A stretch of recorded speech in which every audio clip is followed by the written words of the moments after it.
the moment people started getting into the idea of money bouquets, we really just started to lose the plot, because it's, yes, about showing that you love the person, but it's all about the spectacle now than it is the person. And the longer we go into the whole spectacle bit of it, the less appealing the idea of Valentine's becomes, because it's just going to seem like a cost where you're supposed to show that the royal penis is clean, Your Highness. Welcome to the Break Time Podcast, where I talk about love, sex, and relationships from a guy's perspective, as well as a bunch of other guy shit. The man on the mic is a man who might find it hard to breathe if you've got that asthma. He's also a man who might include jumping to conclusions to his cardio routine. It is none other than your tall, dark, and mildly handsome man, Sir Denver B, and I am here to talk about the plot. Or at least some idea of the plot, and the fact that people seem to have lost the plot in so many ways across a couple of different topics. But, if that seems super vague, then I guess we could say that I'm gonna talk about men, because I feel like men are probably the most affected in what I'm gonna be talking about on this episode, at least the different things that I'll be talking about. But at the end of the day, it is kind of towards dating, which is more male and female focused, not unless you play against the home team. But all in all, I do hope that you like what you're listening to, and I do hope that you listen all the way till the end. And should you like it, should you not like it, should you have a different form of feedback, or should you want to suggest a potential topic or a potential guest, then my DMs are always open. The links to the social media are usually in the description. And should you feel like you don't want to go and look at the description, you can listen all the way till the end, because I usually give the social media handles there. But all in all, thank you so much for listening. And I feel like I should kick things off pretty quickly because, well, Valentine's is coming up and people need to come up with ideas on what to get, because very recently, one of the options of what it is that you could get your partner for Valentine's kind of went out the window. And that is the idea of the money bouquet. Now, this was such a trending story that, people made quite a bit of fuss about it. Not too long ago, the Central Bank of Kenya issued a warning to florists and gifting companies over money bouquets and claimed that them doing money bouquets was actually them damaging the note that they are supposed to use. And as a result, it was invoking Section 367 of the Penal Code, which usually states that you are not supposed to deface, mutilate, or impair the currency notes. Now, anyone who chooses to commit such an act is actually committing an offense under the Penal Code and may be charged for doing so. So as a result, anyone that was basically doing the whole money bouquet thing, if you were someone that was, for example, doing flowers or doing gifts and you were doing money bouquets, you kind of heard that and you were like, yeah, I value my life. Or should I say, I value my freedom and I would not want to be arrested because of such a thing. So as a result, it became this massive trending story, and guys all over were busy celebrating that they don't have to do the whole money bouquet thing. But with that being done, I feel like people may have kind of lost the plot as far as Valentine's goes, because not too long after that, people started trying to come up with alternatives to it. I saw someone who did an alternative, which was a title deeds bouquet. Of course, the papers that claim to be title deeds were of course fake, but there was one like that. But I also saw that people were trying to come up with different alternatives to it. Like, different people were trying to create some sort of money-made present. So like a present where you basically use money as a part of its construction, so that as a gift you can kind of give money, but also you can give it as a gift in a nicely gift wrapped way. I think the best example that I saw of this was someone that did like a gift box that was basically made up of money on the inside walls, and like it went into like a smaller box and a smaller box, and apparently it was made with like 1,000 bob notes and shit. But all in all, like, there's a bunch of people that are trying to find some sort of quote-unquote lawful alternative to the money bouquet, and babes are all for it. They're like, oh, like, where there's a will there's a way, like, don't let the money bouquet thing stop you and shit. And I don't know, maybe it's just me that might be looking at it, maybe it's how I'm thinking or how I'm looking at things and the angle I'm looking at things, but I feel like we've lost the plot at this point, or at least we're losing the plot.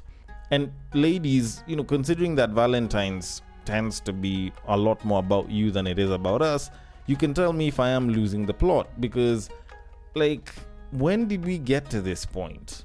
Or are you guys noticing that we are actually kind of deviating from the use case, or at least the reason why Valentine's exists? Because don't get me wrong, it's not like I'm the biggest advocate for Valentine's Day. Actually, anyone who has listened to this podcast during this sort of time of the year has probably heard me either not mention Valentine's or not talk about Valentine's in the nicest light.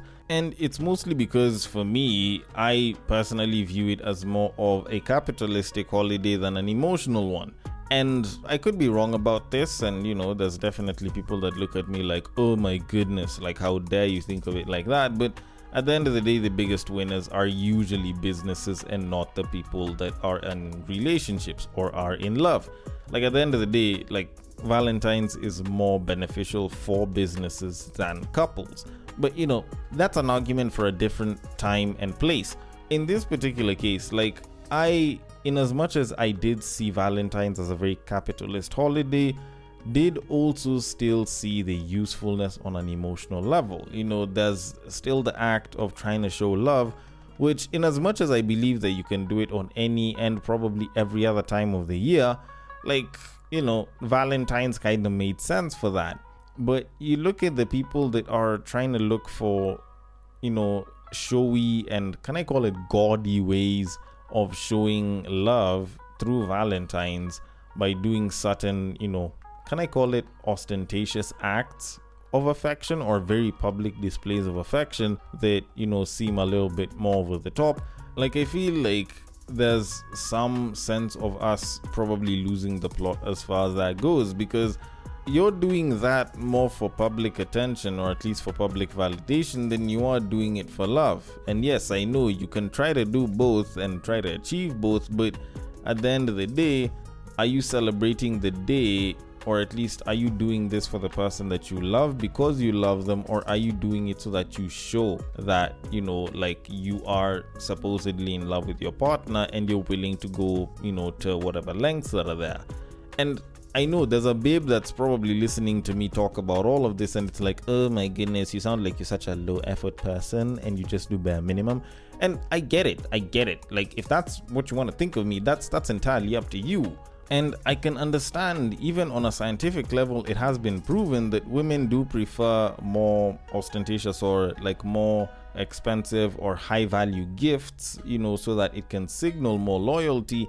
But aren't we doing this a little too much to the point where we might actually be losing the plot in all of this?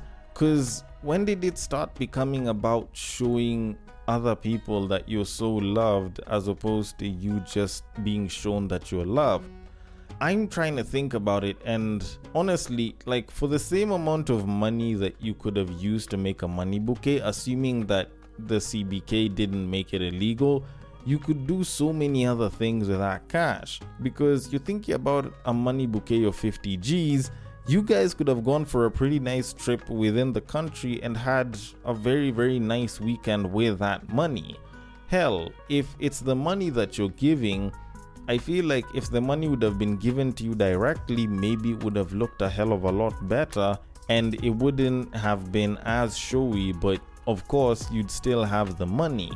Hell, if someone put the money in a savings account in your name, I feel like that would probably be a pretty good idea. Hell, if anything, that is a more financially conscious person than anything. And maybe I'm saying all of this because I'm a guy, but the way I look at it, the moment people started getting into the idea of money bouquets, we really just started to lose the plot, because it's, yes, about showing that you love the person, but it's all about the spectacle now than it is the person. And the longer we go into the whole spectacle bit of it, the less appealing the idea of Valentine's becomes, because it's just going to seem like a cost where you're supposed to show that you love someone. Otherwise, it's going to bring problems for you as a boyfriend. And considering there's so many people that are against relationships now, do we really want to add more reasons to that?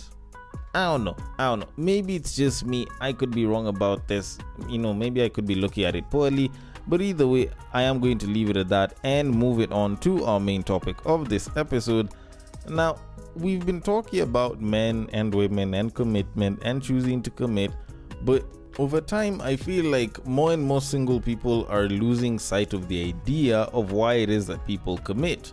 In that, they are believing that the reason why people are committing is simply because of dependency related reasons or some sort of issue that necessitates that you have to be with someone else, which isn't necessarily the case. And maybe I guess that's what was being thought when some guy decided to post up some supposed advice for young men online. But I feel like maybe if that's the case, then we might be losing the plot. The person that I'm speaking about is someone who goes by the name of Jamal Burkmar, and he decided to hop onto TikTok earlier this year, and he was busy talking about the single greatest piece of advice that he could give young men when it comes to dating. And maybe you could call it advice, maybe you could call it opinion. Some people in the comments really seem to resonate with what it is that he said, but at the same time, I didn't entirely agree with it, and I'm going to explain why. Now, I'm not going to lie, the clip is a bit long. It's about 3 minutes long, but I do want to ensure that at least his points get explained properly so that when I come in with my criticisms of them, at least it's known exactly where they're coming from. But anyways, with that said, let me let the clip play, then I can give my thoughts on it. So, without further ado... The single greatest piece of dating advice for young men is to remind them that they're not needed. I know that sounds mean, but just bear with me here. I'm saying you remind them that they're not needed. You remind them that it's not the 1950s anymore. There's a mistake that people make whenever they hear that phrase, oh, we're not living in the 1950s anymore. People think it means like, oh, that's when racism was bad or sexism was bad or women were excluded from power. We all know that part. That's the obvious bit. That's not the bit that I think a lot of young men are missing. I think the bit that they're missing is that when it comes to romantic relationships and connections, women do not need us anymore. Us, all of us. Not financially, not structurally, not socially. This isn't to diss men. I'm not doing that. I'm not attacking men. I'm just telling you that the world that some of you may be hoping for is long gone. Being needed is no longer enough. You have to be wanted. You have to be desired. You have to be wanted is the only word. Most women today are not waiting to be saved or chosen or rescued into a life. They already have lives. They already have stability. They already have community. And that community is full of platonic male and female friendships. So the question is no longer, what do you provide? But do I want you here? I'm dating someone now who earns very well. She does not need my money. She doesn't need me to fix her life. You may see some of those big pieces of paper on the wall. Those are hers. This is a qualified lady. One of those is a PhD. There's nothing I could do for her that she could not technically do for herself. She's choosing me to be here because she wants me here. That's the shift. It's not just financially as well, it's socially, Divorce used to be such a sort of society ender for a lot of women. They wouldn't be able to access society in the way. You look at like TV shows like The Gilded Age, which are exploring this brilliantly, by the way. And so what you have to offer cannot be dominance or provision. It has to be presence. A bit of chat, sure. Curiosity, yes. Emotional availability, enjoyment. We stay up talking until 3 a.m. We scroll together, we walk, we talk nonsense, we talk seriously, we get bagels, we do grocery shops, we wander IKEA. And none of it ever feels like a chore. That's the joy of the relationship, right? You remember those videos where men were asked on a scale of 1 to 10, how do you enjoy being in Costco with your wife? And they all say 0, even though 0 was never an option. On a scale of 1 to 10, how much do you love coming to Costco with your wife? 0. 0. 0. 0. Oh, 0. Without her, 10. That's not funny, fellas. That was revealing. If a shared ordinary life drains you, then no amount of money or status or dominance or alpha posturing is going to save you ever. Because you're not competing with other men anymore. You're competing with a woman's peace. You're competing with her ability to be alone, or to be with her friends, or to be fulfilled and be stable without you. And if being with you doesn't add to her life, then why would she choose it? So there's no requirement to be louder or be harsher or to be richer or more intimidating than any other men. You just need to be someone whose presence makes life better. That means listening, yes, but that means being interesting and being interested in her. It means being kind without performing it, of course. It means being emotionally literate enough to sit in a room and not attempt to dominate it. And yeah, you still have to make your own money. You can't be a bum, but that's the work now. That's the job. Believe me, I'm telling you this because I want you to win. Okay. Particularly interesting points that were given that. Do I agree with everything that he said? No. Actually, I don't agree with most of what he said. Okay, not most per se, but the entire underlying idea. Because I'm looking at it and it's like the best advice to give to young men is that they're not needed. I don't know if I would use that. I would much rather reframe it as men are not needed in the same way that they used to be back in the day, and they're needed a little bit differently. Or to put it more concisely, men are needed but in a different capacity today as opposed to back in the day. And I'm gonna explain exactly why I get to that point so that you can understand where I'm coming from, if especially you were like a lot of the people that were in his comment section, which was mostly women that were agreeing with what he was saying. But for me to explain exactly where I'm coming from, I need to give a particular example that can at least highlight this particular issue very well. And I think the best example I can come up with right now is from the series Everybody Hates Chris, one of the first episodes in season 1. So Chris's dad, who basically has been working multiple jobs all his life, basically stops working for a period of time. It was, I think, like a week because of strikes that were happening. So his wife has to go and get a job, an office job, and he basically goes home. So they essentially switched roles. And because Chris's dad had been working for like eons, like the guy's been working ever since he was a kid, he couldn't just sit and do nothing. So the guy starts to tidy up, clean up, does a bunch of cooking, organizes a bunch of things, and he does such a good job on the first day that during dinner he mentions that the housework is easy and he doesn't mind doing it, which angers Chris's mom because Chris's mom has been doing everything and he's been the one who goes to the office, or at least who goes to work. After that, Chris's dad continues doing that, and he's doing such an amazing job at taking care of the home that Chris's mom starts to feel despair, and Chris's dad notices it. Now, it gets to the end of the week, just around about the time when the strike was ending, and he decided to switch things up. So he calls the kids and he says, before your mom gets home, I want you to mess everything up in the house. And he gets the kids to do all of that.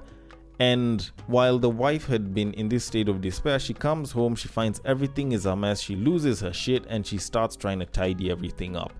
And at that point, while she's losing her shit, Chris's dad actually had a smile, and he was happy because it was mission accomplished. Now, the reason I bring this story up is pretty straightforward, in that I'm talking about the desire to be needed, not just for men, but even for women, because people want to feel needed. People want to feel wanted, not necessarily by everyone, but at least by the people that they are close to and they love the most. And you see that exacerbated quite well when it comes to Chris's mom, and it is something that women do like, but also men like it as well. So in essence, it's not that it's something that's specifically central to men. This is something that's central to everyone. This is something that is central to us as human beings. The desire to be needed is something that does give us value. And the moment you decide to try and take that away, when you're like, tell the young men that they're not needed, can actually have some not so great consequences as a result. And I know there's definitely a bunch of babes that are like, yeah, but we don't need men now. Like, we can do pretty well without them. And, I'm sure there's quite a lot of examples of that. And maybe, if you're listening, you might be an example of it. But to some degree, a lot of us need each other. And I think the best way that this was kind of mentioned was from a podcast that I was listening to recently from Modern Wisdom, which is hosted by Chris Williamson. And there's a lady called Alison Armstrong. And she gave this particularly interesting example where she was talking about how she was at, I think it was like a group meeting or like a forum or something, and people were busy talking about not needing men, but she brought up a question that probably like stunned quite a lot of people, and she was like, okay, fine, but let's just find out how many women do you think you need to replicate the feeling of safety that you would get from a man who is with you and is all about being with you. And the thing is, like, they couldn't get a set number. They, didn't agree on what number was there because they couldn't come up with a number of women that could replicate that same feeling. And as such, you think about it, like, people are talking about not needing men when needed. We are definitely needed. And the moment we decide to say that men aren't needed, there are consequences that can come back to bite us in the ass. And by us, I'm not talking about the women or the men. I'm talking about both sides. Because have you ever tried looking at what happens if or when men are told that they are not needed in society? Because not only do we have an idea, we have been seeing it happen for quite a bit. Women have been talking about how they no longer need men nowadays. They make their own money, they can do their own shit, they don't really need a dude. And as they've been saying that, and as they've been talking about how men are irrelevant in today's world, blah blah blah, like whatever it is that they think that they can give, like they can get on their own, or like they can get it from other people, not necessarily having to have a man. Like, as women have been saying this, men have been listening. And guess what? There's a bunch of men who've internalized this. And do you want to know what the results have been? Not that great. There's a lot of men that aren't seeming to put much effort into their lives. There's a lot of guys that aren't really trying to settle down. They're okay with just whatever it is that you would refer to as bare minimums for survival. As long as they have a place to sleep, they have a place they can eat, or they have food to eat, and maybe they can chill and game with their boys. Like, there's so many guys that seem very demotivated and lacking purpose. Now, don't get me wrong, it's not like I'm saying that men's purpose is women or anything, but in the whole path to enlightenment and finding your purpose as a man, getting a good woman and being with someone from the opposite sex, or same sex if that's your thing, is something that we may not talk about as much, but we value quite a bit. So if you remove that element and we have no real extra drive to go and try and achieve a bunch of goals and like chase a purpose or some shit, then what you have is a lot of guys that may not seem like potential mates because they just gave up on really trying to give a shit. Because at the end of the day, they were not needed. They were told that they were not needed. So as a result, they just stopped putting themselves in a position where they could be needed. They didn't want to learn anything extra in case they're needed because they are not needed. They are not trying to put any effort whatsoever because they will not be needed. And as such, we have a lot of issues as far as getting good potential mates that are male are concerned. And guess what? It's the women that are complaining. And I think oftentimes we tend to use need and dependability together or in the same exact way. But I feel like in this case, people need to start separating the idea of need and the idea of dependability. Because oftentimes people think because you need someone, you're depending on them, and because you're depending on them, you need them. That isn't always the case. Let me explain. As parents, it's not like they need their children for surviving. Like, they don't depend on their children for their survival. They can survive particularly well, hell, maybe even better without the kids. But for a lot of parents, you find that if you were to ever ask them if they need those children, or at least if they need the kids or they'd be better off without them, you would find that they would say that they are better off with the kids because one, they have a sense of purpose, and two, there's a sense of fulfillment from taking care of and raising those children. So they don't depend on the children, but they do believe that they need them, and they do trust that they need them. And I think that's the same exact thing with guys, which goes back to the whole thing about not necessarily being needed in the exact same way as they were needed in the 50s. Because, like, dude did mention a couple of good points. He spoke about how dominance and provision can't be the only things that you offer as a man, and I agree. The whole being a more present individual is particularly important today, and also emotional availability is more important than ever. Like, those are things that the guy said that are completely true. And I know this because there's guys that pay bills and get cheated on or get left because the babe says that she doesn't feel like there's anything much else besides the fact that he pays bills. So paying bills isn't enough, and you have to add value in her life in a different way besides just paying bills. But with that said, are you really needed as a man goes beyond just your ability to protect and provide. And even though you might feel like that might not be the case, it has to be, because whatever it is that is required for survival out here, most people can probably do by themselves, or at least without the use of a partner. Like, you can basically do everything that it is that you would need to do as far as survival is concerned, regardless of male or female, without having a partner, and you would be able to do particularly well on your own. So provided you have a good job and you're making good money, you can basically decide to adopt a dog or a cat or whatever animal you want. If it's cooking, you can get a chef. If it's having your clothes washed, you can get a washing machine. If it's getting the house clean, you can get a cleaning crew, or you can get a mamafua, or just someone to basically do the work at a fee. Hell, if it's sex, you can even get a sex worker. Like, at the end of the day, if it's survival that you're really looking at, you can probably do that even without a partner very comfortably. But the need for a partner goes beyond all of those things, in that while you might expect your partner to do a bunch of these things here and there, there's also that level of fulfillment and ability to live a little bit better that will exist by you having a partner with you. Like, people will usually report being happier if they are partnered up versus if they're single.